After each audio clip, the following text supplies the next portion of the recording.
하나님의 말씀 보도록 하겠습니다. 오늘 은혜 받으신 하나님의 말씀은 창세기, 구약성경 창세기 37장 1절로 11절까지 말씀 되겠습니다. 창세기 37장 1절로 11절까지 말씀입니다.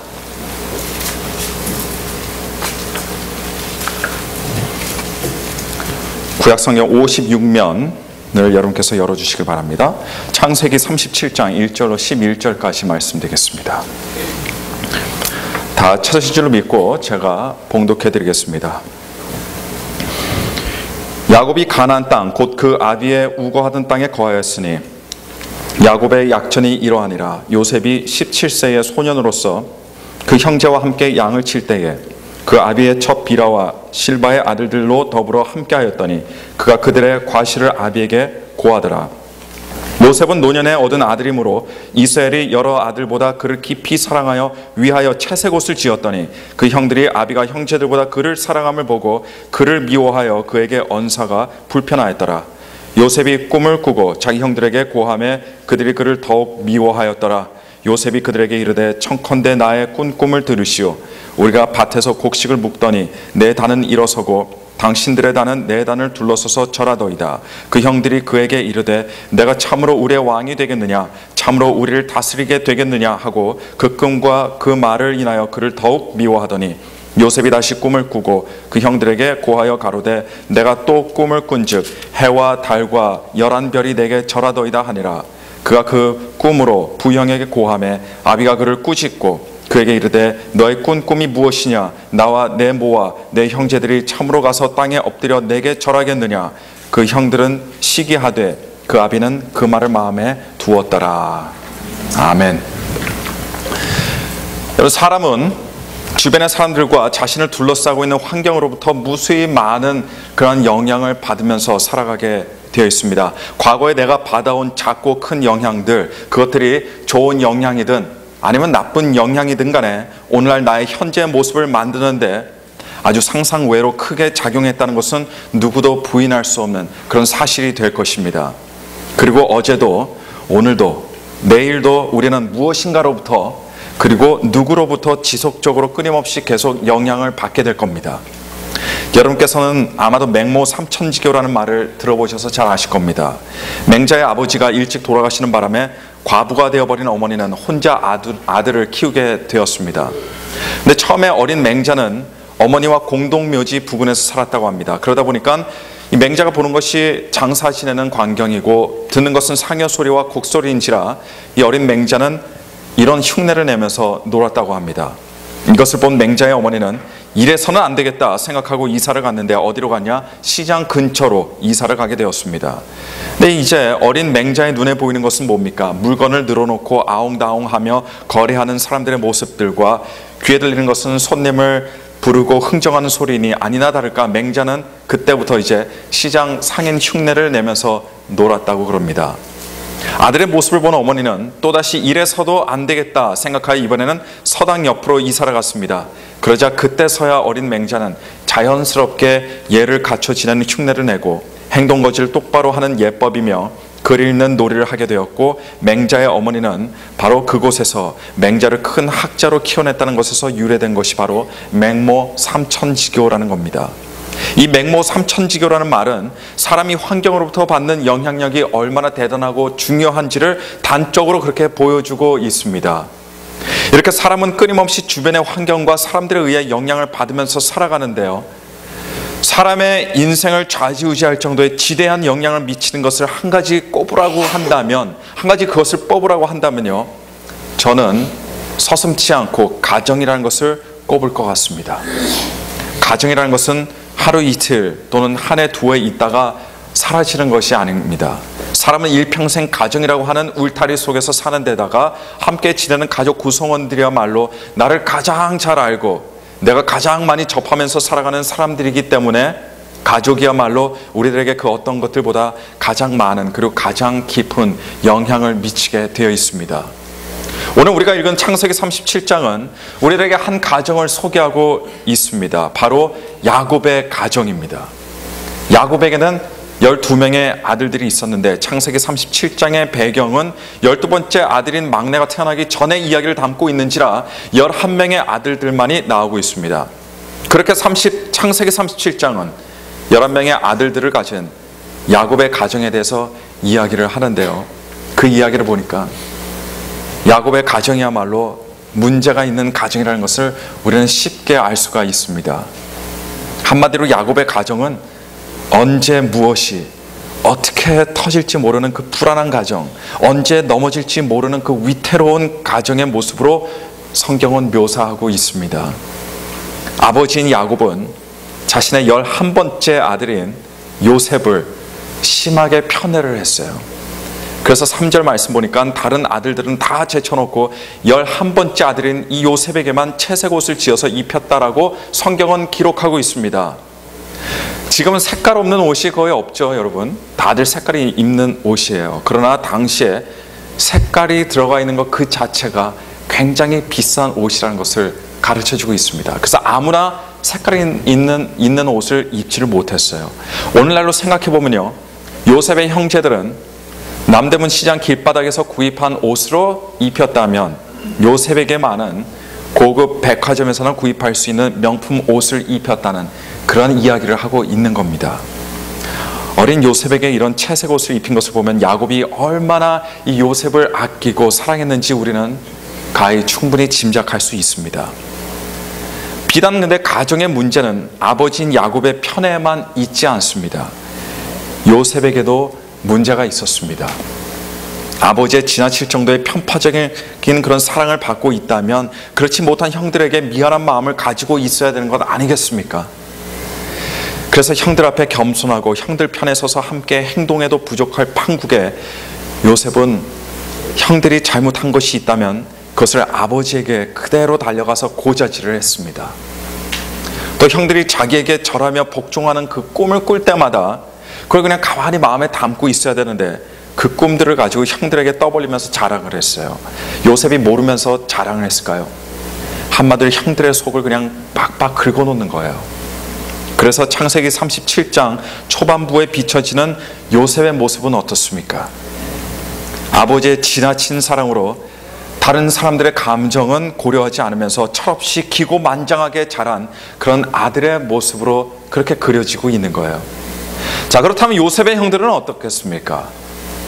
이런 상황에서 요셉의 10명의 형들은 요셉만 편애하는 아버지를 심히 못마땅해 하는 동시에 버릇없이 구는 방자한 요셉을 시기하고 미워하기 시작하는데 자신들의 동생임에도 불구하고 이 요셉을 죽이고 싶을 정도로 통제할 수 없는 그런 살인적인 시기와 미움으로까지 그 미움을 키우게 됩니다. 자, 이만하면 이 가정이 어떤 가정인지 느낌이 대충 와 닿으실 거예요. 그러다가 어느 순간 이 가정에 드디어 올 것이 오게 됩니다. 어느 날 요셉의 형들은 집에서 멀리 떨어진 곳에서 요셉을 죽일 수 있는 절호의 기회를 맞이하게 되고 그 기회를 절대로 놓치지 않고 형들은 요셉을 잡아다가 깊은 구덩이에 던져버리죠. 본래 형들의 계획은 요셉을 깜짝같이 죽이고 요셉의 죽음을 맹수에 의한 죽음으로 꾸며보려고 했지만 형제들 중 첫 번째인 르우벤이 그나마 요셉을 가엾게 생각하여 이를 만류하게 되고 또 다른 형제 유다가 요셉을 그 대신 애굽의 노예로 팔아버리도록 하는 바람에 다행히 요셉은 죽음을 면할 수 있게 되었습니다. 요셉은 이렇게 생명을 보존할 수 있었지만 어쨌거나 이 일은요, 야곱의 가정에 일어난 엄청난 비극이었던 것만큼은 틀림이 없는 사실입니다. 근데 여러분, 이 한 가정의 비극을 누가 만들었습니까? 누구의 책임입니까? 이 비극은요, 아버지인 야곱과 편애를 받으면서도 형들의 심기를 건드리던 철없던 요셉, 그리고 시기와 미움에 사로잡힌 형들, 이 모두가 단 한 사람도 빠짐없이 함께 만든 그런 처참한 비극이었습니다. 그러니까 어떻게 보면요, 이 야곱의 가정은 모든 사람이 가해자이면서 동시에 모든 사람들이 피해자인 상황입니다. 본래 가정의 비극이라는 것이 그래요. 대부분의 경우 불안정한 가정 또는 불행한 가정을 들여다보면요, 사실은 모두가 똑같이 가해자이면서 모두가 피해자가 되는 경우들이 아주 허다합니다. 시작은 누가 했을지라도 나중에는 모두가 가해자가 되고 모두가 피해자가 되는 거예요. 야곱의 가정은 이렇듯 가족의 모든 구성원들이 함께 이 비극을 만들어냈다는 겁니다. 그러나 그 누구에게보다도 아버지인 야곱의 불찰이 더 이상 돌이킬 수 없는 비극의 도화선 역할을 했다는 것은 우리가 또 부인할 수 없는 사실입니다. 애당초 야곱의 편애가 있지 않았다면 아마 야곱의 가정은 완전히 다른 모습의 가정이 되었을 거예요. 얼마 전에 신문에서 충격적인 기사를 읽은 적이 있습니다.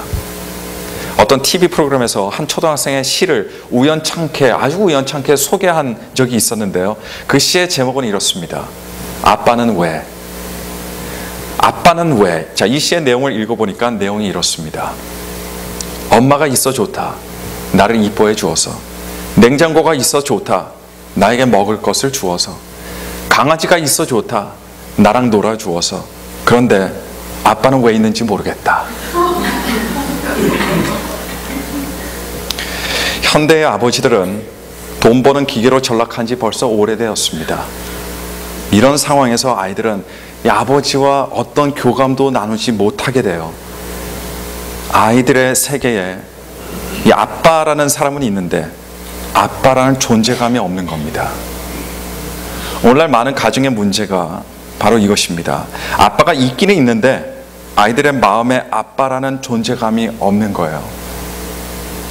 돈 벌기 바쁘다는 이유로, 그리고 바깥에서 고생한다는 이유로 아버지들은 가정에서 아이들과 함께 그 무엇이든 나누는 것이 하나도 없는 거예요. 나누는 거는 돈밖에 없습니다. 대신 늘상 TV 앞에 앉아 있거나 신문을 보거나 자신의 취미 생활만 즐기고 아이들이 잘못하면 어떡합니까? 화만 버럭 내는 아버지들이 참 우리 주변에 많습니다. 그러다 보니 많은 아버지들은 아이들의 세계에서 별 볼 일 없는 가벼운 존재로 전락하고 마는 거예요. 그렇기 때문에 우리는 어머니의 노래는 있어도 아버지의 노래는 없습니다. 그런데 아이들의 마음에서 멀리 떨어져 있어서 아무런 존재감도 되어주지 못하는 아버지만큼이나 부정적이고 파괴적인 영향을 자식들에게 미치는 그런 아버지가 있는데요. 그런 아버지가 어떤 아버지입니까? 바로 편애를 하는 아버지입니다. 그리고 야곱이 바로 이런 유형에 대표적으로 속한 사람이었습니다. 제가 한국에 있을 때 강아지를 키웠습니다. 간혹 친구가 자기의 강아지를 집으로 데리고 오면요, 저희 집 강아지가 그걸 얼마나 싫어했는지 몰라요.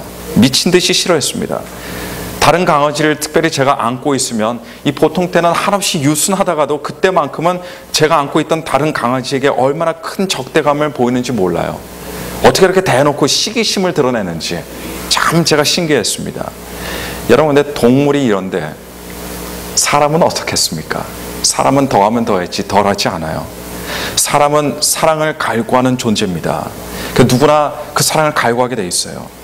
사람은 누구나가 인정을 받고 싶어하고 관심을 받고 싶어합니다. 그리고 원하는, 또 바라는 그 사랑과 관심, 인정을 받지 못하면요, 아, 나는 그런 거 못 받나 보다 하고 끝내는 것이 사람이 아니에요. 그걸 못 받게 되면요, 그 사람 마음에는 미움과 불만이라는 싹이 나기 시작하는데 그 싹이 미치는 악영향은 가히 상상할 수도 없습니다. 그것이 미움의 특징입니다. 스스로 마음에 있는 미움의 줄기를 잘라버리지 않는 이상 미움의 싹은 밑도 끝도 없이 자라게 되어 있습니다.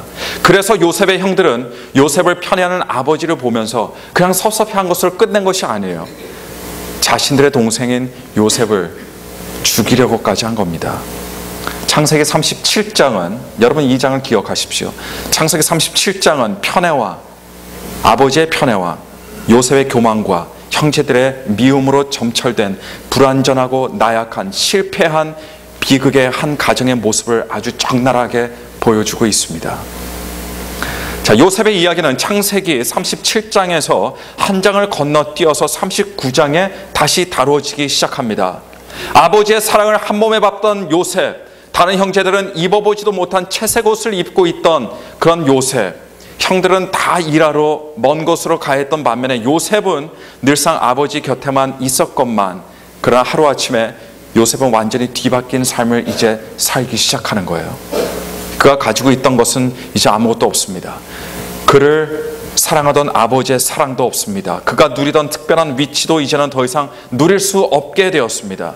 심지어 자신의 자유까지도 박탈당해 누군가의 소유가 되고 마는 그런 종의 신세가 되어버리고 말았습니다.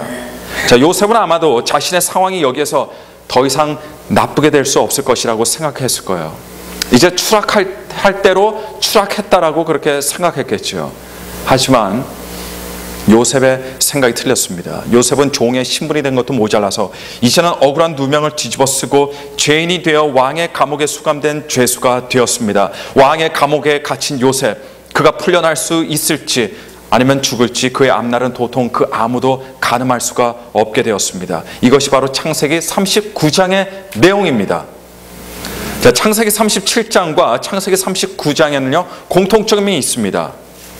이 두 장 모두 요셉이 인생에서 완전히 곤두박질하는 과정이 아주 생생하게 그렇게 그려지고 있습니다.